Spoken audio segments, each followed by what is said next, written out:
শিলিগুড়ির পিচগলা রাস্তাটা বিকেলের রোদে তখনও তেতে আছে। রাস্তার দুপাশের চা বাগান থেকে ভেসে আসা তাজা সবুজ গন্ধটা সোমেশের শরীরের কটু ঘাম আর ধুলোর গন্ধকে ঢাকতে পারছিল না।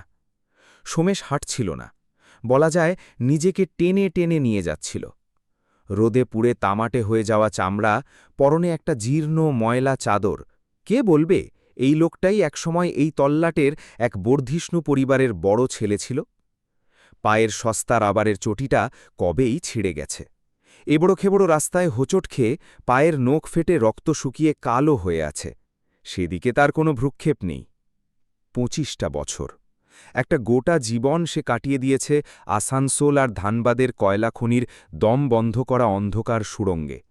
নিজের যৌবন, নিজের ভবিষ্যৎ সবটুকু সে বিক্রি করে দিয়েছিল শুধুমাত্র ছোট ভাই আর পঙ্গু বাবার মুখে দুমিঠো ভাত তুলে দেওয়ার জন্য। আজ সে ফিরে এসেছে। তার পাঠানো টাকার ইটের ওপর ভর করেই আজ মাথা তুলে দাঁড়িয়ে আছে এই বিশাল রাজকীয় বাসু ভবন। সোমেশ শুধু দেখতে চেয়েছিল এই কংক্রিটের প্রাসাদের ভেতর তার ফেলে যাওয়া শৈশবের সেই মায়া, সেই রক্তের টানটুকু আজও বেঁচে আছে কিনা। বুকটা অদ্ভুতভাবে কাঁপছিল তার। ক্লান্তি আর অজানা একটা আশঙ্কায় পা দুটো ভারী হয়ে আসছিল। সে কাঁপা কাঁপা হাতে বিশাল লোহার গেটটা ছুঁল। এই গেটের প্রতিটি নকশার পেছনে লুকিয়ে আছে তার অস্থিমজ্জা নিংড়ানো ঘাম। এই, কে রে তুই? ওখানে হাত দিস কেন? সর ওখান থেকে! কর্কশ ধমকটায় চমকে উঠল সোমেশ। পাহারায় থাকা বিশাল দেহি দারোয়ানটা লাঠি উঁচিয়ে তেড়ে আসছে, চোখে মুখে স্পষ্ট বিরক্তি আর অবজ্ঞা। সোমেশ ঢুট গিলল, গলাটা কাঠ হয়ে আছে। শুকনো ঠোঁট দুটো নেড়ে খুব কুণ্ঠিত স্বরে বলল, ভাই, আমি তো ভিখারি নই, আমি সাহায্য চাইতে আসিনি, এটা তো আমারই পৈতৃক ভিটে। কথাটা শুনে দারোয়ানটা যেন এক মুহূর্ত থমকাল, তারপর হো হো করে তাচ্ছিল্যের হাসি হেসে উঠল। কোনো কথা না বলে সজোরে একটা ধাক্কা দিল সোমেশের বুকে। ছিটকে গিয়ে রাস্তার পাথরের ওপর পড়ল সোমেশ। খনির ভেতরে পাওয়া পুরনো চোটগুলো যেন একসাথে চাগার দিয়ে উঠল, যন্ত্রণায় নীল হয়ে গেল মুখটা। ঠিক সেই মুহূর্তেই একটা মসৃণ বিলাসবহুল কালো এসইউভি হর্ন বাজিয়ে গেটের সামনে এসে দাঁড়াল। এসি গাড়ির ঠান্ডা হাওয়া আর দামি পারফিউমের গন্ধ ছিটকে এলো বাইরে। গাড়ির কালো কাঁচটা নিঃশব্দে নিচে নামতেই ভেতর থেকে উকি দিল অনিমেষ। পরনে নিখুঁত ইস্ত্রি করা দামি সিল্কের পাঞ্জাবি, চোখে মুখে আভিজাত্যের স্পষ্ট হংকার। পাশে বসে আছে তনিমা, তার স্ত্রী। বিকেলের পরন্ত রোদেও তনিমার গা ভর্তি সোনার গয়নাগুলো চোখ ধাঁধিয়ে দিচ্ছে। অনিমেষ কপালের ওপর দামি সানগ্লাসটা তুলে ধুলোয় পড়ে থাকা কঙ্কালসার লোকটার দিকে তাকাল, চোখে রাজ্যের বিরক্তি। কিন্তু সোমেশের বুকটা তখন আশায় লাফিয়ে উঠেছে। চেনার তো কথা, রক্তের টান কি এত সহজে মুছে যায়? অনিমেষ, ছোটু, আমি সোমেশ, তোর দাদারে, চিনতে পারছিস? ধুলো মাখা হাত দুটো বাড়িয়ে দিয়ে প্রায় আর্তনাদ করে উঠল সোমেশ।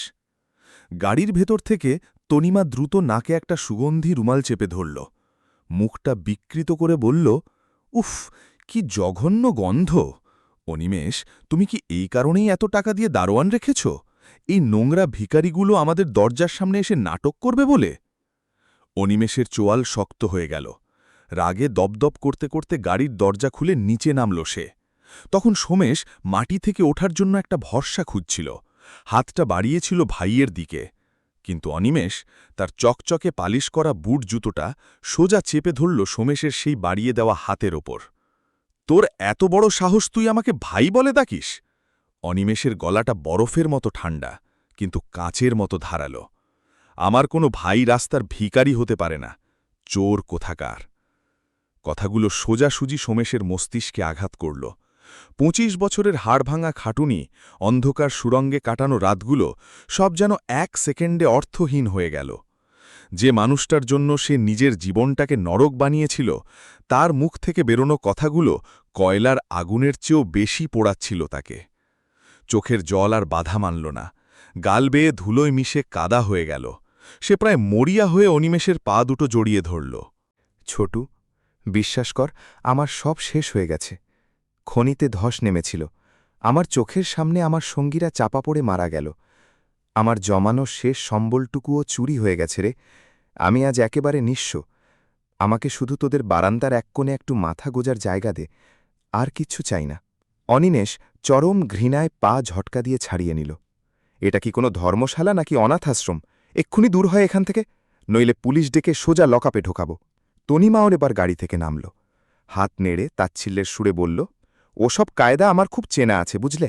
বড় বাড়ির নাম ভাঙিয়ে ইমোশনাল নাটক করে পয়সা হাতানোর ধান্দা। অনিমেষ, ওকে লাঠিপেটা করে তাড়িয়ে দিতে বলো দারোয়ানকে। সোমেশ পাথর হয়ে তনিমার দিকে তাকিয়ে রইল। এই তো সেই মেয়ে। এই মেয়ের বিয়ের সময় পণের টাকা জোগাড় করতে না তেরে সোমেশের বাবা গলায় দড়ি দিতে গিয়েছিলেন। সেদিন এই সোমেশই তো নিজের জীবনের ঝুঁকি নিয়ে খনির সবচেয়ে বিপজ্জনক খাদানে ডাবল ডিউটি করে ওর বিয়ের সমস্ত দেনা মিটিয়েছিল। আর আজ টাকার পাহাড়, সেই কৃতজ্ঞতা তো দূর, সামান্য স্মৃতিটুকুও মুছে দিয়েছে। দারোয়ান আর দেরি করল না। হাতের লাঠিটা দিয়ে সজোরে এক ঘা বসালো সোমেশের পিঠে। ব্যথায় একটা অস্ফুট গোঙানি বেরিয়ে এলো সোমেশের গলা দিয়ে। সে মুখ থুবড়ে পড়ে রইল রাস্তার ধুলোয়। একে যদি আর কোনোদিন এই গেটের আশেপাশে দেখি, তোর চাকরি আমি খাব। দারোয়ানকে কড়া ধমক দিয়ে অনিমেষ গটগট করে গাড়িতে গিয়ে বসল। গাড়িটা একরাশ ধুলো উড়িয়ে বিশাল লোহার গেট পেরিয়ে ভেতরে ঢুকে গেল। রাস্তার একপাশে ধুঁকতে লাগল সোমেশ। তাসের ঘরের মতো ভেঙে পড়া নিজের জীবনটার দিকে তাকিয়ে গুমড়ে গুমড়ে কাঁদা ছাড়া তার আর কিছুই করার ছিল না। সূর্য ততক্ষণে ডুবে গেছে। শিলিগুড়ির বাতাসে সন্ধ্যের হিমেল ভাবটা প্রকট হচ্ছে। সারা শরীরে লাঠির আঘাতের তীব্র যন্ত্রণা আর পেটের ভেতর খিদের আগুন। সে আর উঠে দাঁড়াতে পারল না। কনুই আর হাঁটুতে ভর দিয়ে প্রায় হামাগুড়ি দিয়ে সে এগিয়ে গেল বাসুভবনের সীমানার একেবারে শেষ প্রান্তে। সেখানে একটা ভাঙাচোড়া পরিত্যক্ত গোডাউন আছে। কেউ যায় না ওদিকে, শুধু পুরনো আসবাব আর আবর্জনা স্তূপ হয়ে থাকে। সেই অন্ধকার স্যাঁতসেঁতে গোডাউনের এক কোণে গিয়ে কুকুরের মতো গুটিসুটি মেরে শুয়ে পড়ল সোমেশ। তার মনে হচ্ছিল কেউ যেন তার ভেতর থেকে আত্মাটাকে টেনে ছিঁড়ে বের করে নিচ্ছে। যে ভাইয়ের পড়াশোনার ভবিষ্যতের জন্য সে খনের বিষাক্ত বাতাসকে নিজের শ্বাসপ্রশ্বাস বানিয়েছিল, সেই ভাই আজ তাকে পশুর চেয়েও অধম ভেবে রাস্তায় ফেলে দিল। বাস্তবতা যে এত নির্মম হতে পারে সেটা তার কল্পনারও অতীত ছিল। রাত গভীর হচ্ছে। পেছনের জঙ্গল থেকে ভেসে আসছে নাম জানা পোকার একটানা দাগ। চোখ বুঝতেই সোমেশের মনে পড়ে যাচ্ছিল পুরনো কথাগুলো। এই তো সেদিনের কথা। ছোট্ট অনিমেষকে কাঁধে বসিয়ে গ্রামের মেলায় নিয়ে যেত সে। অনিমেষের একটু মন খারাপ দেখলে সামান্য খেলনার জন্য নিজের গায়ের নতুন জামাটা বেচে দিতেও দুবার ভাবেনি সোমেশ। আর আজ সেই অনিমেষ আজ কোটিপতি, আর তার দাদা তারই বাড়ির পেছনের আবর্জনার স্তূপে খিদের জ্বালায় ধোকছে। সোমেশের চোখ এখন শুকিয়ে কাঠ হয়ে গেছে। কান্নার জায়গাটায় এখন একটা জমাট বাঁধা হাহাকার। সে অন্ধকার ছাদের দিকে তাকিয়ে যেন ঈশ্বরকে খুঁজছিল। তার অপরাধটা ঠিক কোথায়? গোডাউনের ভ্যাপসা গন্ধে তার মনে পড়ছিল গ্রামের সেই পুরনো মাটির বাড়ির কথা। অভাব ছিল নিত্যসঙ্গী, কিন্তু সবার মধ্যে একটা অদ্ভুত মায়া ছিল। বাবার মৃত্যুর পর আকাশ ভেঙে পড়েছিল মাথায়। সোমেশ তখন কতই বা বড়। পিঠের স্কুল ব্যাগটা নামিয়ে রেখে হাতে তুলে নিতে হয়েছিল খনির ভারী বেলচা। ছোটু তখন ক্লাস 4-এ পড়ে। কোনোদিন অভাবের আঁচ ছোটুর গায়ে লাগতে দেয়নি সে। নিজের জীবনের সেরা সময়গুলো, নিজের বসন্তগুলোকে সে হাসি মুখে কয়লার আগুনে আহুতি দিয়েছিল। রাতের ঠান্ডা হাওয়াটা এবার হাড়ের ভেতর কাঁপন ধরিয়ে দিচ্ছে। গায়ে ওই একটা সুতোর চাদর আর তালি মারা জামা। শীত মানছে না। সোমেশ হাতড়ে হাতড়ে কয়েকটা পুরনো চটের বস্তা আর শুকনো পাতা জড়ো করে নিজের গায়ে টেনে দিল। শরীরটা জ্বরে পুড়ে যাচ্ছে। ঠিক তখনই পাশের ওই ঝলমলে রাজপ্রাসাদ থেকে ভেসে এলো মিউজিকের আওয়াজ আর মানুষের হাসি খুশির কোলাহল। অনিমেষরা বোধহয় কোনো পার্টি দিচ্ছে। দামি মদ আর উপাদেয় খাবারের গন্ধ যেন বাতাস চিরে উড়ে আসছে গোডাউন পর্যন্ত। আর ঠিক কয়েকটা হাত দূরে, একটা ভাঙা দেয়ালের ওপাশে, তাদেরই আপন রক্তের কেউ খিদের জ্বালায় আর ঠান্ডায় মৃত্যুর প্রহর গুনছে। সোমেশের চোখের সামনে ভেসে উঠছিল খুনির ভেতরে সেই দম বন্ধ করা রাতগুলো। বিষাক্ত গ্যাসে যখন ফুসফুস ফেটে যেত, জ্ঞান হারিয়ে ফেলার জোগাড় হতো, তখন শুধু ওই অনিমেষের কলেজের ফিজের কথা ভেবে সে দাঁতে দাঁত চেপে মাটি খুঁড়ে যেত। সে স্বপ্ন দেখত ছোটু একদিন অনেক বড় মানুষ হবে, সমাজের মাথা হবে, দাদাকে বুকে টেনে নেবে। কিন্তু আজ অনিমেষের জুতোর তলায় তার সেই ২৫ বছরের বিশ্বাস আর স্বপ্ন এক নিমেষে পিষে গেছে। ভাঙা ঘুলঘুলি দিয়ে প্রাসাদের উজ্জ্বল আলোর একটা রেখা এসে পড়ছিল সোমেশের মুখে। ওই আলোটাকে এখন তার আগুনের গোলার মতো ভয়ঙ্কর লাগছিল। হঠাৎ করে আজ বাবার বলা একটা পুরনো কথা খুব মনে পড়ছে তার। স্টেশনে যেদিন তাকে বিদায় জানাতে এসেছিলেন বাবা, মাথায় হাত রেখে বলেছিলেন, বাবা সোমেশ, টাকা পয়সা তো হাতের ময়লা, আজ আছে কাল নেই, কিন্তু মানুষের ভেতরের মনুষ্যত্ব আর মায়াটুকুই হল আসল সম্পদ। মনে রাখিস, অতিরিক্ত টাকার নেশা অনেক সময় মানুষের নিজের রক্তকেও জল করে দেয়। সেদিন কথাটার মানে বোঝেনি সোমেশ। সে ভেবেছিল টাকা রোজগার করলেই সব অভাব, সব কষ্ট দূর হয়ে যাবে, ছোট ভাইকে মানুষের মতো মানুষ করা যাবে। কিন্তু আজ জীবনের শেষ প্রান্তে এসে সে বুঝতে পারল বাবা কত বড় সত্যি কথাটাই না বলেছিলেন। সে বুঝতে পারেনি যে অতিরিক্ত সম্পদ কখনো কখনো মানুষের ভেতর থেকে আসল মানুষটাকেই মেরে ফেলে। ঠিক যেমনভাবে আজ অনিমেষের ভেতরের মানুষটা মরে গিয়ে একটা অহংকারী যন্ত্র জন্ম নিয়েছে। নদীর ধারের সেই নির্জনতা যেন এক গোরস্থানের নিস্তব্ধতাকেও হার মানায়। দূরে ঝোপঝাড়ের আড়াল থেকে শিয়ালের ডাক ভেসে আসছিল, যা মাঝে মাঝেই রাতের সেই থমথমে নিস্তব্ধতাকে ফালাফালা করে দিচ্ছিল। প্রতুলের পেটের ভেতর খিদের আগুনটা এখন আর সহ্য হচ্ছে না। নাড়িভুড়ি যেন সব দলা পাকিয়ে যাচ্ছে। শেষ কয়েকটা দিন তার দানা পানি জোটেনি। সুদূর বন্দর থেকে এই গ্রামে পৌঁছনোর জন্য কত পথ যে সে কখনো হেঁটে, কখনো নোংরা ট্রাকে চেপে পাড়ি দিয়েছে, তার ইয়ত্তা নেই। তার অবচেতন মনে একটা গভীর বিশ্বাস ছিল, ঘরে ফিরলেই মায়ের সেই শীতল হাতের স্পর্শ আর ভাই সজলের বুক ভরা ভালোবাসা তার সব ক্লান্তি নিমেষে ধুয়ে দেবে। কিন্তু হায়, চোখের সামনের নিষ্ঠুর বাস্তবতা তার সেই বিশ্বাসের মন্দিরকে ধুলোয় মিশিয়ে দিয়েছে। শরীরে দারোয়ানের লাঠির আঘাতে যে কালশিটেগুলো পড়েছিল, প্রতুল হাত বোলাতে গিয়ে সেগুলো অনুভব করল। কিন্তু সেই কালশিটেগুলোর যন্ত্রণার চেয়েও সজলের বিষাক্ত কথাগুলো তার আত্মাকে বেশি দগ্ধ করছিল। যে ভাই তার অস্তিত্বকেই অস্বীকার করে দিল, তার দেওয়া সেই মানসিক ক্ষত কি কোনোদিন শুকোবে? সে নিজের গায়ের চাদরের খুঁটটা হাতড়াল। সেখানে সম্বল বলতে স্রেফ কয়েকটা শুকনো নিম পাতা। রাস্তায় যখন খিদের জ্বালায় মাথা ঘুরত, তখন তেষ্টা ভুলতে এই তেতো পাতাই সে চিবিয়েছিল। নিজের সরলতা আর বোকামির ওপর তার এখন চরম ঘৃণা আসছিল। যে মানুষটা একসময় শহরের অন্যতম শ্রেষ্ঠ জাহাজ ব্যবসায়ী ছিল, সেই কিনা নিজের রক্তকে চিনতে ভুল করল। প্রতুলের বুকের ভেতর এখন এক অদ্ভুত টানা পড়েন। সে চাইলে এখনই রাজকীয় ভেষে সজলের সামনে দাঁড়াতে পারে। যদি সে জানায় যে সে কোনো ভগঘুরে নয়, বরং হাজার কোটি টাকার সম্পত্তির মালিক, তবে ওই সজলই হয়তো মুহূর্তের মধ্যে তার পায়ে লুটিয়ে পড়ে ক্ষমা চাইবে। কিন্তু সেই ক্ষমা কি হৃদয়ের হবে, নাকি তা হবে কেবল ওই ঝকঝকে ধনের প্রতি এক নির্লজ্জ লোভের অভিনয়? প্রতুলের আর কোনো মেকি সম্পর্কের প্রয়োজন ছিল না। সে নগ্ন সত্যটা দেখতে চেয়েছিল, আর সেই সত্য আজ কঙ্কালের মতো তার সামনে দাঁড়িয়ে। রাত যখন আরও নিঝুম হল, প্রাসাদ থেকে ভেসে আসা আমোদ প্রমোদের শব্দগুলো নিভে এলো। প্রতুল কিছু শুকনো খড় নিজের গায়ের উপর টেনে নিয়ে যন্ত্রণাকাতর চোখ দুটো বুঝল। উত্তরে হাওয়ার ঝাপকা সেই ভাঙা গোলঘরের ফুটো দিয়ে ঢুকে প্রতুলের কঙ্কালসার শরীরে কাঁপুনি ধরিয়ে দিচ্ছিল। শরীর আর মনের ব্যথায় তার চোখ ফেটে ঘুম আসছিল না। কেবল খড়কুটোর মধ্যে গুটিসুটি মেরে সে নিজের ভাগ্যকেই অভিশাপ দিচ্ছিল। হঠাৎ গোলঘরের পেছনের পুরনো দরজাটা খোলার এক অতি ক্ষীণ শব্দ হল। প্রতুল সজাগ হয়ে উঠল। অন্ধকারের নিস্তব্ধতা চিরে কারোর অতি পরিচিত পায়ের শব্দ এদিকেই এগিয়ে আসছে।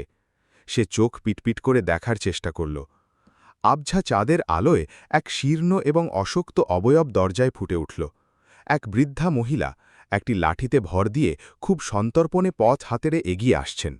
তার চোখের মণি দুটো স্থির আর সাদা, দৃষ্টিহীন। প্রতুলের নিঃশ্বাস যেন থমকে গেল। ওই তো তার জন্মদাত্রী মা ভবানী দেবী এক হাতে লাঠি দিয়ে মেঝের পথ হাতড়াচ্ছেন, আর অন্য হাতে সযত্নে আঁচলের নিচে একটা কাপড়ের পুটলি লুকিয়ে রেখেছেন। মা খুব নিচু স্বরে কাউকে খুঁজছিলেন। কণ্ঠস্বরটা কান্নানে ভিজে আসছে। বাবা, তুই কি এখানেই আছিস? ওরে আমার সোনা, কোথায় আছিস তুই? একবার সাড়া দে বাবা, আমি তোর জন্য একটু খাবার নিয়ে এসেছি। মায়ের সেই কণ্ঠস্বর শুনে প্রতুল যেন পাথরের মূর্তিতে পরিণত হল। দীর্ঘ ২৫টা বছর ধরে সে কেবল এই একটি ডাক শোনার জন্যই তো বেঁচে ছিল। প্রতুল আর নিজেকে সামলাতে পারল না। সে হামাগুড়ি দিয়ে ছুটে গিয়ে নিজের মায়ের পায়ের ওপর আছড়ে পড়ল। ভবানীর ২ পা জাপটে ধরে নিজের কপাল তার জীর্ণ চরণে ঠেকিয়ে দিল সে। ভবানী দেবী আকস্মিক এই স্পর্শে চমকে উঠলেন। হাত থেকে লাঠিটা সশব্দে মেঝেতে পড়ে গেল। কে? কে ওখানে? আমাকে ছাড়ো, তিনি আতঙ্কিত গলায় বললেন। প্রতুলের গলায় তখন কোনো কথা ফুটছিল না। সে শুধু মায়ের পায়ে মাথা কুটে ফুপিয়ে ফুপিয়ে কাঁদতে লাগল।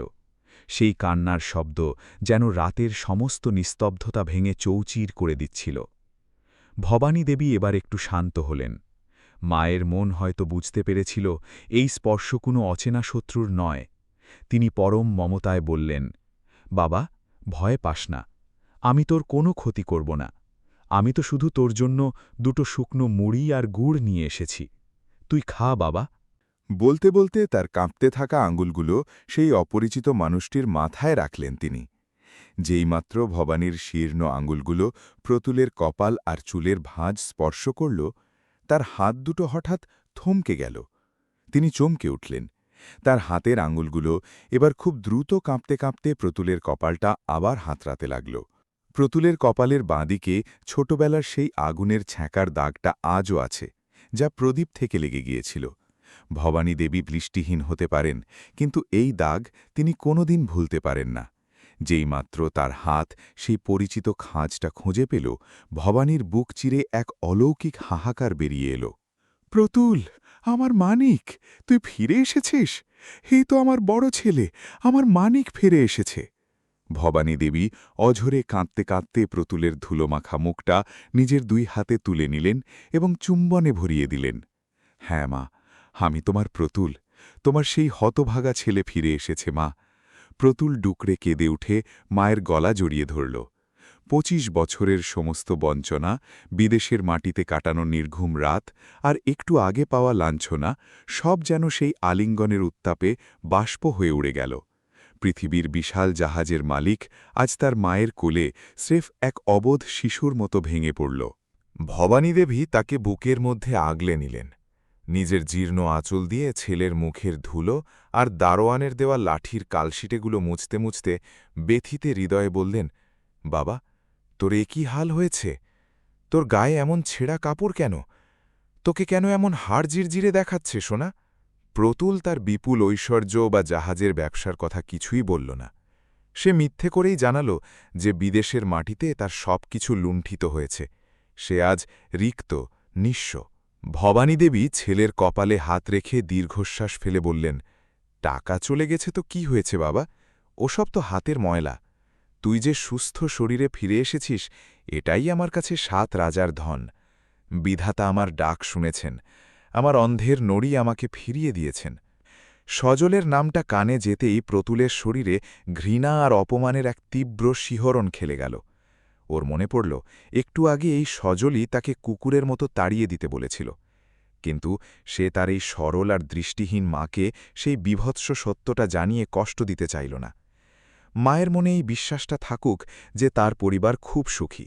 প্রতুল নিজের চোখের জল মুছে মায়ের হাত থেকে সেই কাপড়ের পুটলিটা নিল। মা নিজের কাপড়ের ভেতর থেকে এক বাটি শুকনো মুড়ি আর একটু ঝোলা গুড় বের করে দিলেন, যা মেজ বৌমার কড়া নজর এড়িয়ে তিনি কোনো মতে লুকিয়ে এনেছিলেন। বাবা, আমি জানি তুই খুব খিদের্ত। ওরা আমাকে ঠিকমতো খেতে দেয় না, তাও আমি এটা তোর জন্য সরিয়ে রেখেছিলাম। তুই এটা খেয়ে নে বাবা। প্রতুল সেই মুড়ি মুখে দিতেই তার মনে হল সে যেন স্বর্গের অমৃতের স্বাদ পেয়েছে। পৃথিবীর কোনো দামি রেস্তোরাঁর খাবার এই সাধারণ মুড়ির কাছে নস্যি। প্রতিটি কামড়ে সে অনুভব করছিল মায়ের সেই অনাবিল মমতা। সে পাত্রটি মায়ের দিকে এগিয়ে দিল, কিন্তু মা নিতে চাইলেন না। না বাবা, আমার পেট ভরা আছে, তুই সবটুকু খেয়ে নে, তোকে খুব ক্ষুধার্ত দেখাচ্ছে। প্রতুল জানত তার মা মিথ্যে বলছেন। ওই বিশাল অট্টালিকায় কেউ এই বৃদ্ধা মাকে এক গ্লাস জল দেওয়ার মতো সৌজন্যও দেখায় না। তবুই মা তার জীবনের শেষ সম্বলটুকু আজ বড় ছেলের মুখে তুলে দিয়ে তৃপ্তির নিঃশ্বাস ফেলছিলেন। এই জীর্ণ গোডাউনেই আজ এক নতুন প্রাণের সঞ্চার হল, যেখানে একদিকে ছিল সম্পদের চরম দৈন্য, আর অপরদিকে ছিল স্নেহের অঢেল সাগরের জলোচ্ছ্বাস। প্রতুল সেই শুকনো মুড়িগুলো যখন চিবোচ্ছিল, নোনতা চোখের জল গড়িয়ে পড়ছিল বাটির ভেতর। পেটের জ্বলুনি আর মনের হাহাকার মিলেমিশে একাকার। প্রতিটা দানায় সে যেন তার হারিয়ে যাওয়া ২৫ বছরের স্বাদ পাচ্ছিল। মনে হচ্ছিল বড় বড় জাহাজের ডাইনিংয়ে বসে যেসব রাজকীয় খাবার সে খেয়েছে, সেগুলোর চেয়ে এই অনাদরে আনা সামান্য মুড়ি অনেক বেশি দামি। খাওয়া শেষ করে সে মায়ের জীর্ণ কোলেই মাথা রাখল। ভবানীর কাপা হাতগুলো তার চুলে বিলি কেটে দিচ্ছিল। আজ কোনো এসির হাওয়া নেই, দামি গদি নেই, শুধু একটা ভাঙা গোলঘরের ভ্যাপসা গন্ধ। তবু আজ তার ঘুম এল ২৫ বছরের মধ্যে সবচেয়ে শান্তিতে। বাণিজ্যের হিসেব নিকেশ বা শত শত কর্মীর দায়িত্বের বোঝা আজ তার মাথায় ছিল না, ছিল কেবল এক চিরন্তন আশ্রয়। ভোর হওয়ার আগেই ভবানীকে উঠে পড়তে হল। ভয় ছিল কেউ যদি দেখে ফেলে। যাওয়ার সময় কানে ফিসফিস করে বলে গেলেন, বাবা, এখানেই থাকিস, কাল আবার কিছু ভালো খাবার সরিয়ে আনব। মা অন্ধকারে লাঠিতে ভর দিয়ে ছায়ার মতো মিলিয়ে গেলেন। প্রতুল তাকিয়ে রইল সেই অন্ধকারের দিকে। তার চোয়াল শক্ত হয়ে এল। সে মনে মনে ঠিক করল, সজল আর তার স্ত্রীর এই মুখোশ সে খুলে ছাড়বে। সকালেই বাড়ির হইচই শুরু হল। ফুটো দিয়ে প্রতুল দেখল চাকরবাকরেরা গাড়ি ধোয়া মোছা করছে, আর সজলের স্ত্রী তাদের উপর সমানে চিৎকার করছে।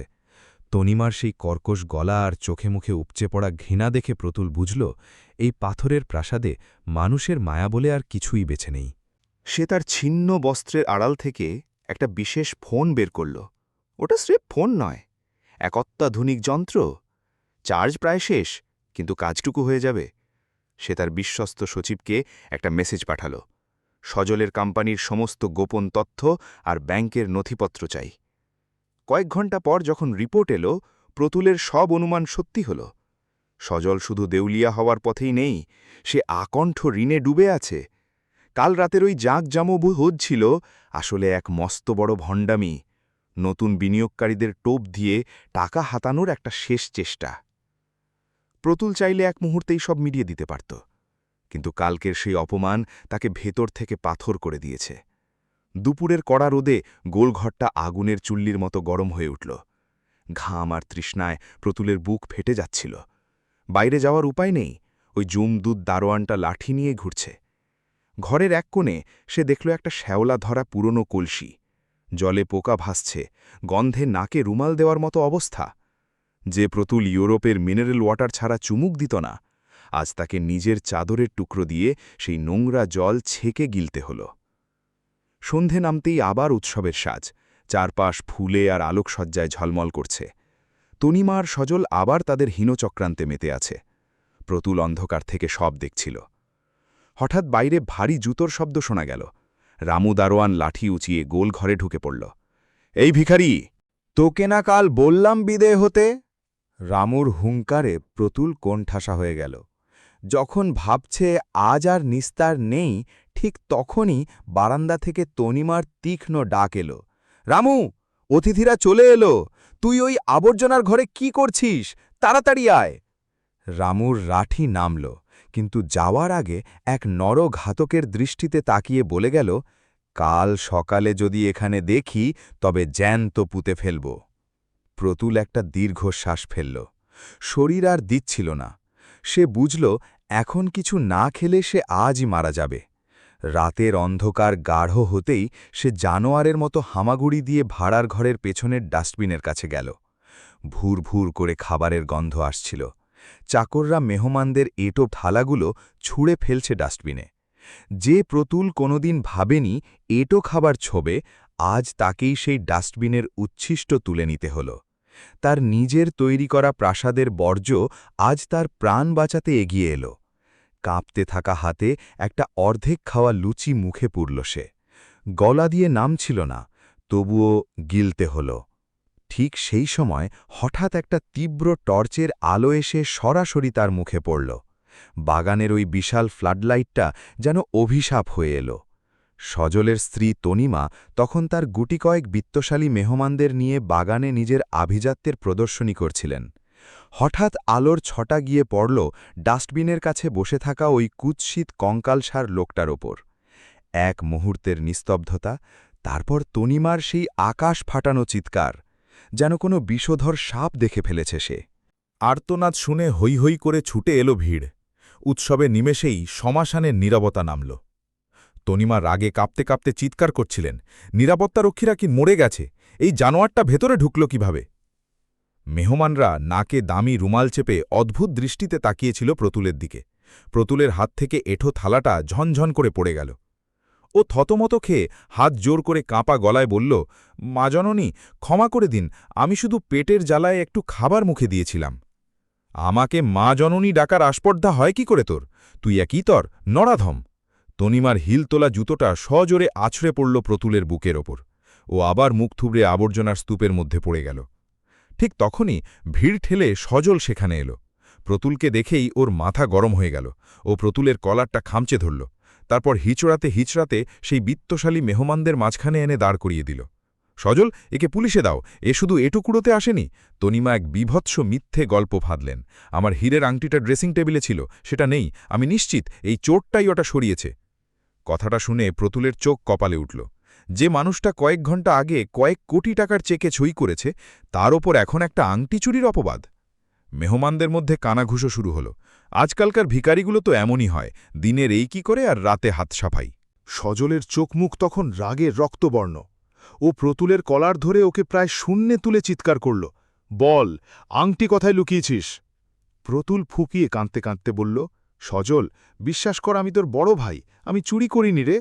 ভাই শব্দটা সজলের কানে যেতেই ওর চেহারায় যে ঘৃণার প্রকাশ ঘটল তা বর্ণনাতীত। ও নিজের সর্বশক্তি দিয়ে প্রতুলের গালে একটা কড়া থাপ্পড় বসাল। প্রতুলের মাথাটা ঘুরে গেল, মুখ চিরে রক্তের ধারা ফিনকি দিয়ে বেরোল। মাটিতে লুটিয়ে পড়ল। ওই একটা থাপ্পড়ই ছিল শেষ পেরেক। সজলের প্রতি ২৫ বছরের জমানো শেষ মায়াটাও ওই মুহূর্তে ছাই হয়ে গেল।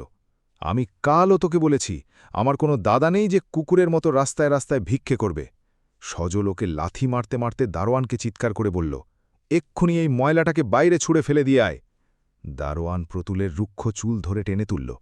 ও যেভাবে একটা মরা পশুকে হিচড়াতে হিচড়াতে নিয়ে যায়, সেভাবেই প্রতুলকে নিয়ে গেল। ধুলোমাখা প্রতুলের ঠোঁটের কোণে এক বিষাদময় হাসি। রক্ত আর চোখের জল মিশে একাকার।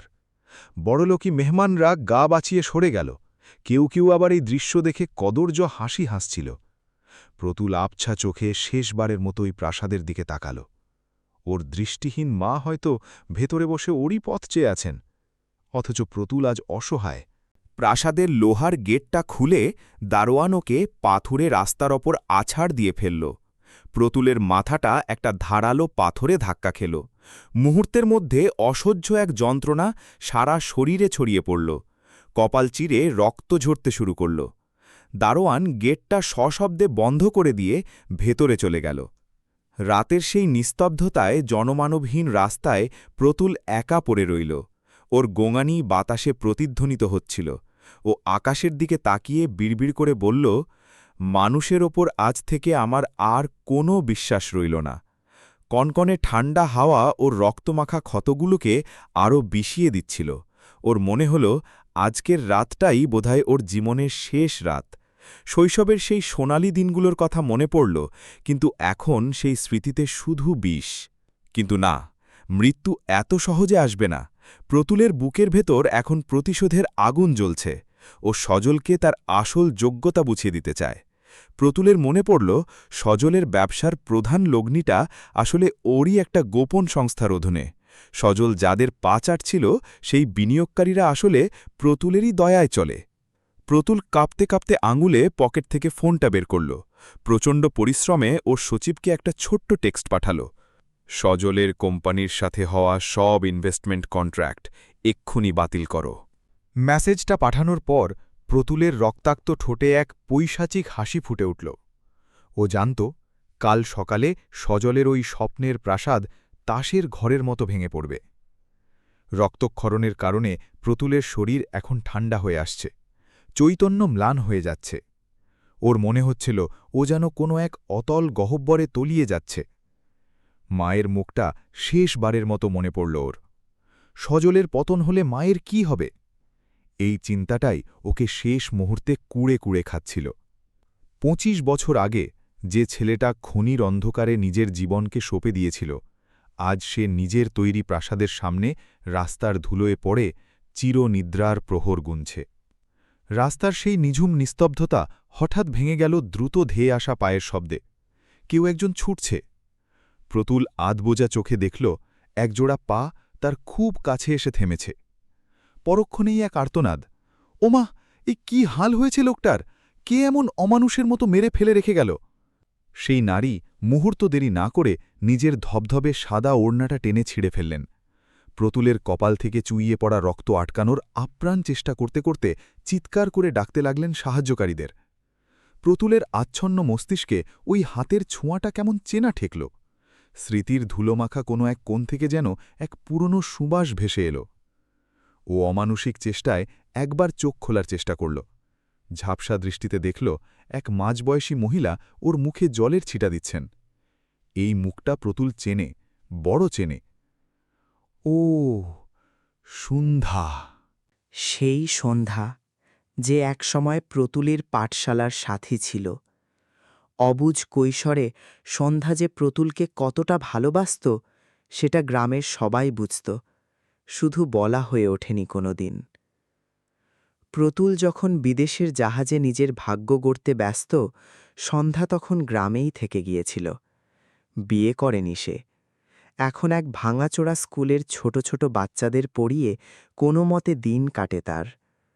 নিয়তি আজ ওদের দুজনকে আবার মুখোমুখি দাঁড় করাল। তবে এবার প্রেক্ষাপটটা বড় করুণ। সন্ধ্যা প্রতুলের মুখটা পরিষ্কার করতেই আতকে উঠল। প্রতুল, এ কি তুমি? তোমার এই দশা কারা করল? সন্ধ্যার চোখের জল আর বাধা মানল না। সে প্রতুলের রক্তমাখা মাথাটা সযত্নে নিজের কোলে তুলে নিল। তার সেই আজন্মের ভালোবাসার মানুষটা আজ পথের ধুলোয় মরণাপন্ন। প্রতুল কথা বলতে চাইল, কিন্তু ওর ঠোঁট শুধু থরথর করে কাঁপল। একটা গভীর, নিঃসহায় দৃষ্টিতে সন্ধ্যার দিকে তাকিয়েই ও আবার এলিয়ে পড়ল। সন্ধ্যা একা মানুষ, কিন্তু জেদটা তার বরাবরের।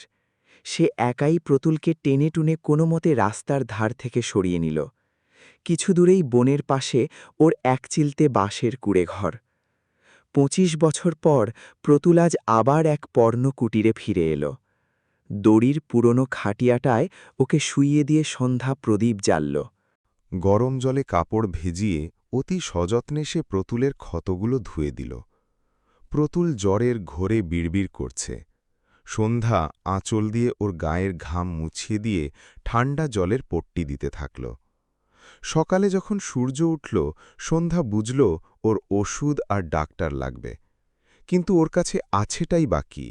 সে ঘরের এক কোণ থেকে তার পুরনো কাঠের সিন্দুকটা বের করল। সেখানে জমানো ছিল তার আজীবনের সঞ্চয়, একটি ছোট মাটির লক্ষ্মীর ভাঁড়। সন্ধ্যা এক মুহূর্ত ভাবল না, সজোরে মেঝেতে আছাড় দিয়ে ভেঙে ফেলল ভাঁড়টা। সেই খুচরো পয়সা আর কড়কড়ে কয়েকটা নোট মুঠোয় ভরে সে পাগলের মতো বাজারের দিকে ছুটল। দুপুর গড়ানোর পর ওষুধের গুণে প্রতুলের দহন কিছুটা কমল। ও যখন চোখ মেলল, দেখল খড়ের চাল আর মাটির দেওয়াল। ও কি পরলোকে? না, পাশেই সন্ধ্যা বসে। সন্ধ্যা ম্লান হেসে বলল, ভয় নেই প্রতুল, আমি আছি। প্রতুলের মনে পড়ে যাচ্ছিল কাল রাতের কথা। নিজের ভাই সজল, যাকে ও রাজপ্রাসাদ দিয়েছিল, সে ওকে রাস্তায় ছুঁড়ে ফেলেছে। আর এই সন্ধ্যা, যার পরনে জীর্ণ শাড়ি, সে নিজের সঞ্চয় ভেঙে ওকে বাঁচিয়ে তুলেছে। সন্ধ্যা উনুনে মাটির হাঁড়ি চাপাল। ঘরে চাল বেশি ছিল না। সন্ধ্যার নিজের ভাগের চালটুকু দিয়েই সে ফেনা ভাত রাঁধল। যখন সেই সাদা ভাতের থালাটা নিয়ে প্রতুলের সামনে এলো, প্রতুলের চোখে জল বাঁধ মানল না। সন্ধ্যা নিজের হাতে ভাতের গ্রাস ওর মুখে তুলে দিল। প্রতুলের মনে হল এর চেয়ে সুস্বাদু অন্ন ও জীবনে কোনোদিন খায়নি। সজলকেও ঐশ্বর্য দিয়েছিল, কিন্তু বিনিময়ে পেয়েছে ঘৃণা। আর সন্ধ্যাকেও কিছুই দেয়নি, অথচ বিনিময়ে পেল জীবন। এটাই বোধহয় সত্যিকারের মায়া। সন্ধ্যা একবারও জানতে চাইল প্রতুল কেন আজ নিঃস্ব। সে শুধু সেবা করে গেল। প্রতুল ঈশ্বরকে মনে মনে ধন্যবাদ দিল যে এই বিপদে পড়েই ও আসল মানুষগুলোকে চিনতে পেরেছে। ও মনে মনে শপথ করল সন্ধ্যার এই ঋণ ও কোনোদিন ভুলবে না। পরন্ত বিকেলের স্নিগ্ধ বাতাস যখন কুড়ে ঘরে ঢুকে পড়ল, প্রতুল এক অদ্ভুত প্রশান্তি নিয়ে ঘুমিয়ে পড়ল। সেখানে কোনো বিলাসিতা নেই, দম্ভ নেই, ছিল শুধু এক নিঃস্বার্থ মানুষের গভীর ছায়া। ভোরের আলো ফুটতেই প্রতুল যখন চোখ মেলল, দেখল সন্ধ্যা পাঠশালায় যাওয়ার জন্য একদম তৈরি। পরনে একটা খুব সাধারণ সুতির শাড়ি, অথচ রোদের আলোয় ওর সারা মুখে যেন একটা অদ্ভুত শান্তি আর আভিজাত্য খেলা করছে। প্রতুল উঠে বসে ওকে থামাল। খুব নিচু কিন্তু দৃঢ় গলায় বলল যে ও সব সামলে নেবে। সন্ধ্যার এই অভাবের দিনগুলো আর বেশি দিন থাকবে না। সন্ধ্যা কোনো উত্তর দিল না, শুধু একটু ম্লান হাসল। ওর কথাগুলো খুব পরিষ্কার ছিল। ওর সম্পদের কোনো লোভ নেই, শুধু প্রতুল যেন সুস্থ থাকে, ওটুকুই ওর চাওয়া। সন্ধ্যা বেরিয়ে যাওয়ার পর প্রতুলের চেহারা মুহূর্তেই বদলে গেল। ওর জামার ভেতর থেকে লুকানো স্মার্টফোনটা বের করল। আঙুলগুলো ঝড়ের গতিতে কিবোর্ডে চলতে লাগল। সরাসরি নিজের সেক্রেটারিকে ফোন করে হুকুম দিল, সজলের কোম্পানির যতগুলো ব্যাংক লেনদেন আছে সব এখনই লক করো, একটা টাকাও যেন এদিক সেদিক না হয়। এখানেই শেষ নয়। গতরাতে সজলের পার্টিতে যারা যারা বড় বড় বুক ফুলিয়ে ঘুরে বেড়াচ্ছিল, সেই সব ইনভেস্টরদের কাছে কড়া বার্তা পাঠিয়ে দিল, সজলের সাথে কোনো রকম চুক্তি মানেই নিজের পায়ে কুড়াল মারা। প্রতুল এখন আর সেই রক্তাক্ত ভিখারি নেই। ও এখন প্রতুল বাসু, পিবি সিন্ডিকেটের সেই মাথা যাকে ব্যবসায়িক দুনিয়ায় সবাই বাঘের মতো ভয় পায়। সজল ওর সাথে যা করেছে তার কড়ায় গণ্ডায় হিসেব নেওয়ার জন্য ওর মস্তিষ্ক এখন দাবার চাল সাজাতে ব্যস্ত। ওদিকে সজলের সেই রাজকীয় অট্টালিকায় সকালটা শুরু হলো যমদূতের বার্তার মতো। একদম কাক ভরে ওর সবচেয়ে বড় লগ্নিকারী ফোন করে জানিয়ে দিল যে সে আর এক পয়সাও সজলের পেছনে ঢালবে না। সজলের মনে হল ওর পায়ের তলা থেকে আস্ত মাটিটা কেউ টেনে নিল। আতঙ্কে ওর কপালে বিন্দু বিন্দু ঘাম জমতে শুরু করেছে। ও পাগলের মতো একের পর এক ব্যবসায়িক বন্ধুদের ফোন করতে লাগল, কিন্তু কেউ ফোন ধরল না। বাজারে খবরটা আগুনের মতো ছড়িয়ে পড়ল। সজলের সাম্রাজ্য তাসের ঘরের মতো ভেঙে পড়ছে। দুপুর গড়াতে না গড়াতেই অট্টালিকার ফটকের সামনে পাওনাদারদের ভিড়। যাদের কাছ থেকে সজল কোটি কোটি টাকা ধার নিয়েছিল, তারা এখন বাইরে দাঁড়িয়ে চিৎকার করছে, গালিগালাজ করছে। ভেতরে সজলের স্ত্রী তনিমা ভয়ে কুঁকড়ে যাচ্ছিল। ও পাগলের মতো ড্রয়ার খুলে নিজের সব হীরের গয়না আর সোনা একটা কাপড়ের পুটলিতে লুকানোর চেষ্টা করছিল। সজল ঘরের ভেতর উন্মাদের মতো পায়চারা করছিল। হঠাৎ ওর মাথায় একটা বুদ্ধি এলো। বাজারে একটাই নাম আছে যারা ওকে এই নরক থেকে বাঁচাতে পারে, পিবি সিন্ডিকেট। ও তৎক্ষণাৎ ওর ম্যানেজারকে নির্দেশ দিল, যেভাবেই হোক পিবি সিন্ডিকেটের বসের সাথে একটা মিটিং ফিক্স করো। পায়ে ধরব দরকার হলে, তাও যেন তিনি আমাদের বাঁচান। গ্রামের ভাঙা কুড়ে ঘরে বসে প্রতুলের ফোনে যখন একটা ইমেল এলো, ও হো হো করে হেসে উঠল। ইমেলটা পাঠিয়েছে সজলের ম্যানেজার। তারা পিবি সিন্ডিকেটের মালিকের সাথে একবার দেখা করার জন্য ভিখারির মতো কাকুতি মিনতি করছে। সজল জানত না ও যাকে উদ্ধারকর্তা ভাবছে সে আসলে সেই মানুষটাই যাকে ও গত রাতে নিজের জুতো দিয়ে মেরেছিল। পিবি মানেই যে প্রতুল বাসু, এই খবরটা ও ঘুণাক্ষরেও টের পায়নি। প্রতুল ওর সেক্রেটারিকে রিপ্লাই দিল, প্রস্তাব মেনে নাও, কাল সকালে হেড অফিসে আসতে বলো ওকে, কিন্তু মনে দেখো আমার পরিচয় যেন সজল কোনোভাবেই আগে থেকে টের না পায়। সন্ধ্যা যখন ফিরল, ও দেখল প্রতুলের চোখে এক অদ্ভুত তেজ। সন্ধ্যা ওর জন্য পাশের বাড়ি থেকে চেয়ে আনা চাল আর একটু শাকের তরকারি রেঁধেছিল। প্রতুল ওর হাতটা নিজের মুঠোয় নিয়ে খুব নরম গলায় বলল, আমি এখন একদম ঠিক আছি সন্ধ্যা, একটা পুরনো হিসেব মেটানো বাকি আছে। আমি কাল সূর্য ডোবার আগেই ফিরব, আর সাথে করে এমন খবর আনব যা আমাদের দুজনের জীবনটাই বদলে দেবে। সন্ধ্যা ওর কথা সবটা বুঝতে না পারলেও প্রতুলের চোখে একটা অটল বিশ্বাস দেখতে পেল। ও আর কথা বাড়াল না, শুধু তুলসীতলায় একটা প্রদীপ জ্বালিয়ে ওর মঙ্গল কামনা করল। রাতের অন্ধকার যখন নামল, প্রতুলের আর ভয় করছিল না। আজ ও এক অকৃত্রিম মায়ার আশ্রয়ে আছে। ও ওর জীর্ণ দড়ির খাটিয়ায় শুয়ে পরের দিনের সেই ঝড়ের কথা ভাবছিল, যা সজলের সাজানো বাগান উজাড় করে দেবে।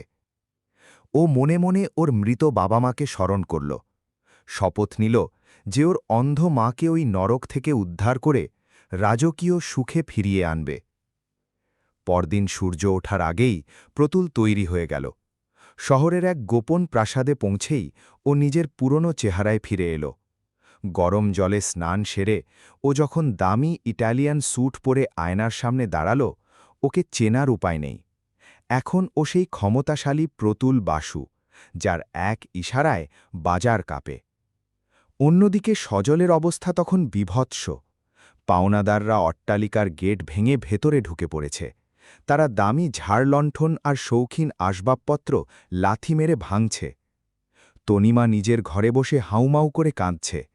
সজল একটা সোফার আড়ালে লুকানোর চেষ্টা করছিল, কিন্তু রাগী পাওনাদাররা ওর চুল ধরে হিঁচড়ে বারান্দায় টেনে আনল। ভিড়ের সর্দার সজলের বুকের ওপর ভারী বুট চেপে ধরে চিৎকার করে বলল, কাল সূর্য ডোবার আগে যদি আমাদের পাওনা টাকা না মিটিয়েছিস, তবে তোদের আস্ত কবর দেব। তোদের এই ঘর থেকে টেনে রাস্তায় কুকুরের মতো ভিক্ষে করতে পাঠাবো। সজল তখন ব্যথায় কাতরাচ্ছে আর মনে মনে ভাবছে, একমাত্র পিবি সিন্ডিকেটের মালিকই তাকে এই কালনাগিনী বিপদ থেকে বাঁচাতে পারে। ও জানে না সেই মালিক আসলে ওর জম হয়ে অপেক্ষা করছে। পাওনাদারদের সামনে সজল এখন স্রেফ এক অসহায় জানোয়ারের মতো। করজোড়ে দুকড়ে কানতে কানতে ও মাত্র একটা দিন সময় চাইল। কসম কেটে বলল, এক বিশাল ইনভেস্টর ওর পিছনে টাকা ঢালতে রাজি হয়েছে। কালকের মধ্যেই ও সবার দেনা মিটিয়ে দেবে। বাইরে এই হুলস্থুল শুনে সজলের মা, বৃদ্ধা ভবানী দেবী লাঠিতে ভর দিয়ে কাঁপতে কাঁপতে উঠোনে এলেন। ব্যাকুল হয়ে জানতে চাইলেন, কি হয়েছে বাবা, এত চিৎকার কিসের? সজল তখন অপমানে জ্বলছিল। পাওনাদারদের সামনে যে নিচু হতে হয়েছে, সেই সব রাগ ও গিয়ে ঝাড়ল নিজের মায়ের ওপর। দাঁত মুখ খিচিয়ে চিৎকার করে উঠল, বুড়ি, তুই এখন নিজের ঘরে গিয়ে মরতে পারিস না, বাইরে এসে আমার মেজাজ খারাপ করছিস? সজলের এই বিষাক্ত কথাগুলো ভবানী দেবীর বুকে তীরের মতো বিঁধল। চোখের জল মুছতে মুছতে তিনি আবার নিজের অন্ধকার ঘরে ফিরে গেলেন। পাওনাদাররা বিদায় নেওয়ার পর পুরো বাড়িতে এক গুমোট নিস্তব্ধতা নেমে এল। সজল আর তনিমা দুজনেই মেঝেতে বসে নিজেদের ধ্বংসের ছবিটা দেখছিল আর ফুপিয়ে কাঁদছিল। তখনই সজলের মনে পড়ল সেই মেলটার কথা। পিবি সিন্ডিকেট ওকে কাল দেখা করার অনুমতি দিয়েছে। ও তনিমার কাঁধে হাত দিয়ে বলল, আমাদের হাতে এখনও একটা শেষ চাল বাকি আছে, এটাই আমাদের বাঁচাবে। সজল তনিমাকে বোঝাল যে কাল সকালে শহরের সবচেয়ে বড় ধনী প্রতুল বাসুর সাথে ওর মিটিং। যদি ওই মানুষটা আমাদের কোম্পানি কিনে নিতে রাজি হয়, তবে এক ধাক্কায় অনেক টাকা পাওয়া যাবে আর এই বিপদ কেটে যাবে।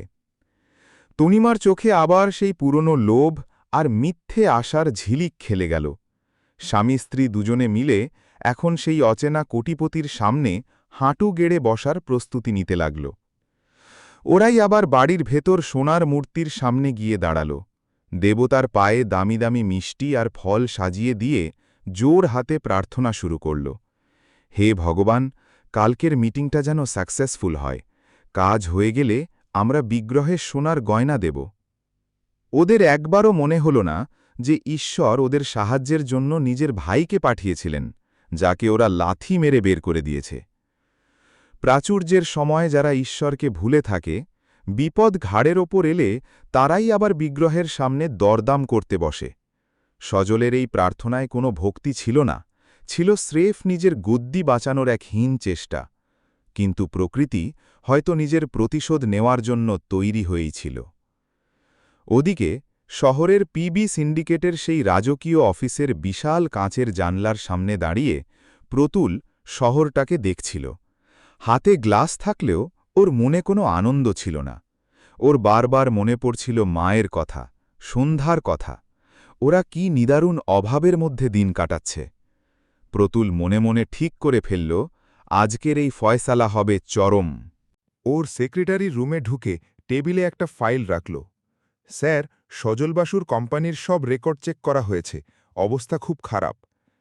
প্রতুল জানলার দিক থেকে মুখ না ফিরিয়েই ঠান্ডা গলায় বলল, সজল অফিসে ঢোকা মাত্রই ওকে কোনো স্পেশাল ট্রিটমেন্ট দেবে না, সাধারণ মানুষের মতো ওয়েটিং রুমে বসিয়ে রাখবে অনেকক্ষণ, ও যেন বুঝতে পারে ওর আসল জায়গা কোথায়। রাত গভীর হলেও সজল আর তনিমার চোখে ঘুম নেই। সজল ঘরের ভেতর পাগলের মতো পায়চারি করছে আর মুখস্থ করছে কাল মিটিংয়ে গিয়ে কি বলবে। তনিমা বুদ্ধি দিল, কাল যাওয়ার সময় তোমার সবচেয়ে দামি পাঞ্জাবি আর ঘড়িটা পরবে, বড়লোকদের দুনিয়ায় বাইরের চাকচিক্য খুব দরকার, ওরা যেন ঘুণাক্ষরেও বুঝতে না পারে আমরা এখন ফকির হয়ে গেছি। পরদিন ভোর হতেই সজল আর তনিমা রওনা দিল। নিজেদের শেষ দামি গাড়িটা বের করল যাতে অফিসে গিয়ে ভাব মারা যায়। সারা পথ সজল খুব টেনশনে ছিল, ওর কপালে ঘাম জমে যাচ্ছিল। গাড়ির ভেতর এক অদ্ভুত স্তব্ধতা। সজল বারবার ঘড়ি দেখছিল, একটা সেকেন্ডও ও দেরি করতে চায় না। ওর কানে তখন সেই পাওনাদারদের গালাগালি বাজছিল। আজকের এই ডিল যদি কোনোভাবে ফেল হয় তবে ওর সব শেষ। বাড়িতে মা ভবানী দেবী তখন ইষ্টদেবতার সামনে একটা মাটির প্রদীপ জেলে বসে আছেন। ঝরঝর করে জল পড়ছে ওনার চোখ দিয়ে। ওনার মন বলছিল আজ খুব ভয়ঙ্কর কিছু একটা হতে চলেছে। দীর্ঘ 2 ঘণ্টার যাত্রা শেষে সজলের গাড়ি অবশেষে পিবি সিন্ডিকেটের সেই আকাশ ছোঁয়া অফিসের সামনে এসে থামল। 60 তলার সেই কাঁচের বিল্ডিং দেখে সজল আর তনিমার মুখ হাঁ হয়ে গেল। গ্রামের যে রাজপ্রাসাদ নিয়ে ওরা এত অহংকার করত, এই ইমারতের সামনে সেটা স্রেফ একটা খুপড়ি ঘরের মতো মনে হচ্ছিল। গেটে দাঁড়ানো যমদূতের মতো বিশালদেহী গার্ডগুলো ওদের পথ আটকে দাঁড়াল। কোনো কথা নেই, সোজাসুজি শুরু হলো তল্লাশি। সজল একবার তেড়ে গিয়ে কিছু বলতে চাইল, কিন্তু গার্ডদের পাথুরে চোখের দিকে তাকিয়ে কথাগুলো গলার ভেতরেই আটকে গেল। অভ্যর্থনাকারিণী মেয়েটা সজলের পরিচয় শুনে এমন একটা ধাপ করল যেন ও রাস্তার কোনো ভিখারি। খুব তাচ্ছিল্যের সাথে কোনার একটা সাধারণ কাঠের বেঞ্চে ওদের বসতে বলে ও নিজের কাজে মন দিল। পুরো 1 ঘণ্টা কেটে গেল। সজলের অস্বস্তি তখন চরমে। ও বারবার সিট থেকে উঠছে, আর প্রতিবারই ওকে খুব রুক্ষভাবে বসিয়ে রাখা হচ্ছে। সজল জানতও না ওপরতলায় বসে প্রতুল সিসিটিভি ক্যামেরায় ওদের এই ছটফটানি খুব মন দিয়ে দেখছে। প্রতুল জানত মানুষকে ভাতে মারার চেয়ে এভাবে অপমানের আগুনে পুড়িয়ে মারা অনেক বেশি যন্ত্রণার।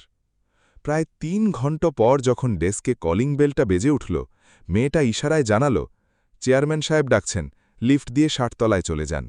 কথাটা শোনামাত্র সজল আর তনিমার মুখে একটা মরা হাসি ফুকে উঠল। ভাবল, যাক, এতক্ষণের অপমান হয়তো শেষ হতে চলেছে। লিফটের ভেতর ঢুকে সজল নিজের পাঞ্জাবিটা টেনেটুনে ঠিক করল, মুখে একটা মেকি আত্মবিশ্বাস ফিরিয়ে আনার চেষ্টা করল। তনিমাও ব্যাগ থেকে লিপস্টিক বের করে ঠোঁটে বুলিয়ে নিল, যাতে ওকে বিত্তশালী দেখায়। কাঁচের লিফটটা যখন সাঁ করে উপরে উঠছিল, তখন ওদের মনে হচ্ছিল ওরা বুঝি স্বর্গের দিকে যাচ্ছে, কিন্তু ওরা ঘুণাক্ষরেও জানত না যে ওরা আসলে একটা জ্যান্ত আগ্নেয়গিরির মুখে গিয়ে পড়তে চলেছে। লিফট 60 তলায় থামতেই দরজা খুলে গেল। করিডোরের ঐশ্বর্য দেখে ওদের চক্ষু চড়ক গাছ। একদম শেষে একটা বিশাল মেহগনি কাঠের দরজা, তার ওপর সোনার অক্ষরে লেখা চেয়ারম্যান। দরজার সামনে দাঁড়ানো একজন সহকারী কোনো কথা না বলে সেই ভারী দরজাটা ধীরে ধীরে খুলে দিল। সজল আর তনিমা কাঁপতে কাঁপতে ঘরের ভেতর ঢুকল। একদম মাঝখানে একটা বিশাল কাঁচের টেবিল, আর ওপাশে একটা উঁচু চামড়ার চেয়ার, যার পিঠটা দরজার দিকে ঘোরানো। সজল ওর গলাটা একটু পরিষ্কার করে নিয়ে খুব নিচু আর তেলতেলে গলায় কথা শুরু করল। নমস্কার স্যার, আমি সজল বাসু, সাথে আমার স্ত্রী তনিমা। আমরা একটা খুব জরুরি ব্যবসায়িক প্রস্তাব নিয়ে এসেছি আপনার কাছে। আসলে বাজারে কিছু রটনার কারণে আমরা একটু সাময়িক বিপদে পড়েছি। সজলের কথা তখনও শেষ হয়নি, তার আগেই চেয়ারে বসা মানুষটা হাত তুলে ওকে থামিয়ে দিল। মুহূর্তেই ঘরটা এমন নিস্তব্ধ রয়ে গেল যে সজলের নিজের হার্টবিট নিজের কানেই বাজতে লাগল। সজলের কপাল থেকে টপ টপ করে ঘাম ঝরছে। তনিমা ভয়ে ওর দামি ব্যাগটা এমনভাবে জাপটে ধরেছে যেন ওটা ছেড়ে দিলেই ও মরে যাবে। সেই ভয়ঙ্কর নিস্তব্ধতা ভেঙে একটা গম্ভীর গলা ভেসে এলো। তোমার ওই বানানো লাভ ক্ষতির গল্প শোনার সময় আমার নেই। আমি জানি তোমার কোম্পানি পুরোপুরি দেউলিয়া হয়ে গেছে। বাজারে ২০ কোটি টাকা দেনা তোমার। কণ্ঠস্বরটা শোনা মাত্র সজলের মেরুদণ্ড দিয়ে একটা ঠান্ডা স্রোত বয়ে গেল। গলাটা ওর খুব চেনা। ও আবার একটা কাঁপা কাঁপা হাসি দিয়ে বলল, স্যার, আপনি হয়তো কারো ভুল কথা শুনেছেন। আমাদের অবস্থা ততটাও খারাপ না। সজলের কথা শেষ হওয়ার আগেই সেই রাজকীয় চামড়ার চেয়ারটা ধীরে ধীরে ঘুরতে শুরু করল। সময় যেন থমকে দাঁড়িয়েছে। সজল আর তনিমা বিস্ফারিত চোখে তাকিয়ে আছে ওই ঘোরানো চেয়ারটার দিকে। যখন চেয়ারটা পুরোটা ঘুরল এবং মানুষটা ওদের সামনে এলো, ওদের মনে হল পায়ের তলার মাটিটা ছিদ্র হয়ে পাতাল অবধি নেমে গেছে। ওখানে আর কেউ নয়, বসে আছে সেই হতভাগ্য ভিখারি যাকে ওরা কদিন আগে চাবুক মেরে রাস্তায় ফেলে এসেছিল। কিন্তু এখন ওর গায়ে দামি আরমানি স্যুট, চোখে এক প্রলয়ঙ্করী তেজ। তনিমার হাত থেকে দামি ব্যাগটা মেঝেতে ছিটকে পড়ল। পুরো দৃশ্যটা ওদের কাছে একটা দুঃস্বপ্নের মতো মনে হচ্ছিল। প্রতুলের চোখে কোনো দয়া নেই, আছে শুধু এক ভয়ঙ্কর ধ্বংসাত্মক ঘৃণা। ও এখন সজলের বড় ভাই নয়, ও এখন এমন এক সম্রাট যে বিশ্বাসঘাতকদের বিচার করতে বসেছে। সজলের মুখ দিয়ে কথা বেরোচ্ছিল না। ও কোনোমতে থুথু গিলে শুকনো গলায় বিড়বিড় করে উঠল, দাদা, দাদা, আপনি এখানে? আপনি এই চেয়ারে কিভাবে? এটা কি কোনো নিষ্ঠুর মজা, নাকি আমি স্বপ্ন দেখছি? দাদা ডাকটা শোনা মাত্র প্রতুলের চোয়াল শক্ত হয়ে এলো। দাদা বলার সাহস কোত্থেকে পাস তুই? কি ভেবেছিস ভুলে গেছি? তুই না আমাকে রাস্তার কুত্তার মতো গলা ধাক্কা দিয়ে বাড়ি থেকে বের করে দিয়েছিলি? প্রতুলের গলার আওয়াজ পুরো ঘরটাই গমগম করছিল। প্রতুল এক পা এগিয়ে এলো। আর তোর এই বউ? দামি হীরের আংটি চুরির মিথ্যে অপবাদ দিয়েছিলি না আমায়? তোদের কাছে তো আমি মানুষই ছিলাম না। লাঠি দিয়ে পিটিয়ে আধমরা করে আমায় ধুলোয় ফেলে রেখেছিলি। প্রতুলের এই কথাগুলো তনিমার সেই অহংকারকে এক মুহূর্তেই চুরমার করে দিল। ও আর দাঁড়িয়ে থাকতে পারল না। মেঝেতে হাঁটু গেড়ে বসে মুখ ঢেকে হাউ মাউ করে কাঁদতে শুরু করল। তনিমা বুঝতে পারছিল, আজ ও যে দাপট নিয়ে বেঁচে আছে তার সবটাই আসলে এই মানুষটার দয়ায়। সজলের পা দুটো আর ভার সইতে পারছিল না। ও প্রতুলের দামি কাঁচের টেবিলের সামনে আছাড় খেয়ে পড়ল। দাদা, আমার খুব বড় ভুল হয়ে গেছে। আমায় মাফ করে দাও। আমি অন্ধকারে তোমায় চিনতে পারিনি। আমার খুব মেন্টাল প্রেশার ছিল। সজল তখন সস্তা অজুহাত দিতে শুরু করল, যাতে প্রতুলের মন একটু গলে। প্রতুল রাগে টেবিলের ওপর এমন জোরে একটা থাপ্পড় মারল যে ওপরের জলের গ্লাসটা উল্টে গেল। চুপ কর সজল, একদম চুপ। তুই হলি একটা নীচ আর স্বার্থপর লোক যে শুধু টাকা চেনে। অন্ধকার আমার পরিচয় লোকায়নি রে। অন্ধকার আসলে তোর ওই কুৎসিত চেহারাটা আমার সামনে বের করে এনেছে। প্রতুল এক পা এগিয়ে এলো। ২৫ বছর ধরে বিদেশের কড়া রোদ্দে আমি নিজের রক্ত জল করেছি, যাতে তুই আয়েশ করতে পারিস। আর তার বদলে তুই আমায় থাপ্পড় মারলে? তোর ওই একটা থাপ্পড় আমার ভেতরের বড় ভাইটাকে আজ চিরতরে মেরে ফেলেছে। সজল যখন দেখল কোনোভাবে কাজ হচ্ছে না, তখন ও শেষ চেষ্টা হিসেবে মায়ের কথা তুলল। দাদা, তুমি যদি আমাদের ধ্বংস করে দাও তবে মা সইতে পারবে না। আমি তোমার সব টাকা ফেরত দেব। আমি তোমার চাকর হয়ে থাকব দাদা। মায়ের নাম শুনতেই প্রতুলের চোখ দুটো রাগে লাল হয়ে গেল। ও এক ঝটকায় চেয়ার ছেলে উঠে দাঁড়াল। ওই দেবীতুল্য মায়ের নাম তোর ওই অপবিত্র মুখে নিবি না। তুই ওনার ছেলে হওয়ার যোগ্যই নস। যে মা ওনার ক্ষুধার্ত ছেলের জন্য নিজের খাবার লুকিয়ে রাখতেন, তোরা দুজনে মিলে ওনাকে বাড়ির কাজের মেয়ের চেয়েও খারাপভাবে রেখেছিস। প্রতুল টেবিলের ড্রয়ার থেকে সেই ফাইলটা বের করল। প্রতুল ওটা সজলের চোখের সামনে দোলাতে লাগল। তুই জানিস সজল, এই কাগজে আমার একটা সই তোর সব দেনা মিটিয়ে দিতে পারে। কিন্তু যেদিন তুই আমার গায়ে হাত তুলেছিলিস, সেদিনই তুই নিজের কপালে ধ্বংস লিখে ফেলেছিলিস। তুই আমাকে রাস্তায় ফেলে যে পাপ করেছিস, তার সাজা তোকে পেতেই হবে। তনিমা তখন মেঝেতে ঘষ্টে ঘষ্টে প্রতুলের টেবিলের কাছে এলো, করজোড়ে মিনতি করতে লাগল, দাদাভাই, আমি আমার ভুলের জন্য লজ্জিত, তুমি আমায় যা খুশি শাস্তি দাও, কিন্তু আমাদের বাঁচাও, ওই পাওনাদাররা আমাদের রাস্তায় নামিয়ে কুকুরের মতো মারবে ওলা। যে মেয়েটা কাল পর্যন্ত প্রতুলকে ইতর বলে গালি দিচ্ছিল, আজও নিজের জান বাঁচাতে ওর সামনে কুকড়ে বসে আছে। প্রতুল এক হিমশীতল হাসি দিয়ে ওদের দেখল। তোরা এখনও শুধু নিজেদের টাকার জন্য কাঁদছিস, তোদের মনে নিজেদের পাপে কোনো অনুশোচনা নেই। তোরা মানুষকে কোনোদিন মানুষ মনে করিসনি, আজ তাই সেই কর্মফল তোদের সামনে জম হয়ে দাঁড়িয়েছে। প্রতুল ইন্টারকমের বাটন টিপে গার্ডদের ডাকল। সজল আর তনিমার মুখ ফ্যাকাশে হয়ে গেল। দরজা খুলে ৩ জন সিকিউরিটি গার্ড ভেতরে ঢুকে সজল আর তনিমার ঘাড় শক্ত করে ধরল। প্রতুল আবার ওর রাজকীয় চেয়ারে গিয়ে বসল। ও আবার জানলা দিয়ে বাইরের শহরটার দিকে তাকিয়ে রইল। প্রতুল সজল আর তনিমার দিকে শেষবারের মতো তাকাল। তারপর সবার সামনেই সেই জরুরি ফাইলটা মাঝখান থেকে কড়কড় করে ছিঁড়ে ফেলল। নিস্তব্ধ ঘরে কাগজ ঝেড়ার সেই শব্দটা যেন সজলের বুকে গুলির মতো বিঁধল। প্রতুল থামল না, ফাইলের পাতাগুলো কুচি কুচি করে বাতাসে উড়িয়ে দিল। সজল ফ্যাল ফ্যাল করে দেখল ওর শেষ আশাটুকু কিভাবে সাদা কাগজের টুকরো হয়ে মেঝেতে লুটোপুটি খাচ্ছে। এখন আর কোনো অভিজাত্য নেই, নেই কোনো দম্ভ। প্রতুল টেবিল থেকে একটা লাল রঙের ফাইল বের করে সজলের দিকে ছুঁড়ে দিল।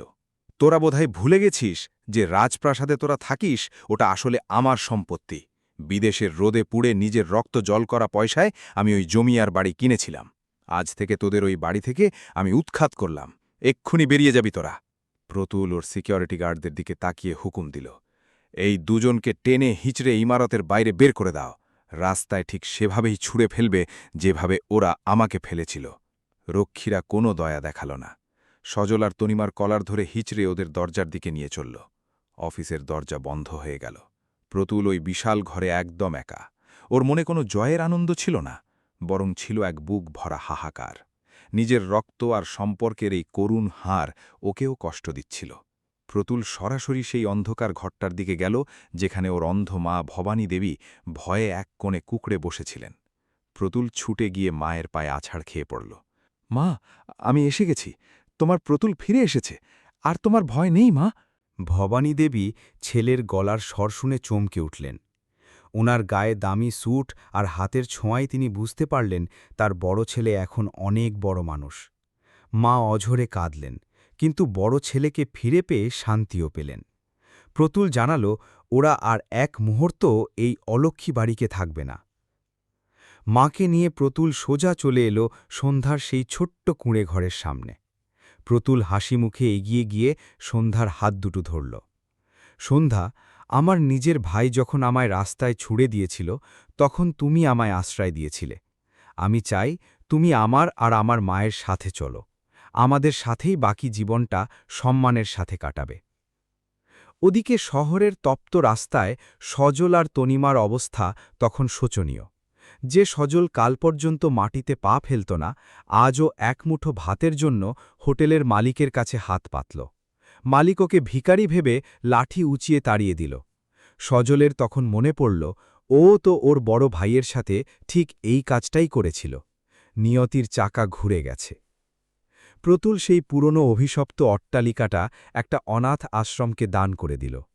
অহংকার আর লোভ মানুষকে ধ্বংস করে দেয়, আর ভালোবাসা আর সততা ঠিকই একদিন পরম শান্তি ফিরিয়ে আনে। প্রতুলের জীবনই তার সবথেকে বড় প্রমাণ।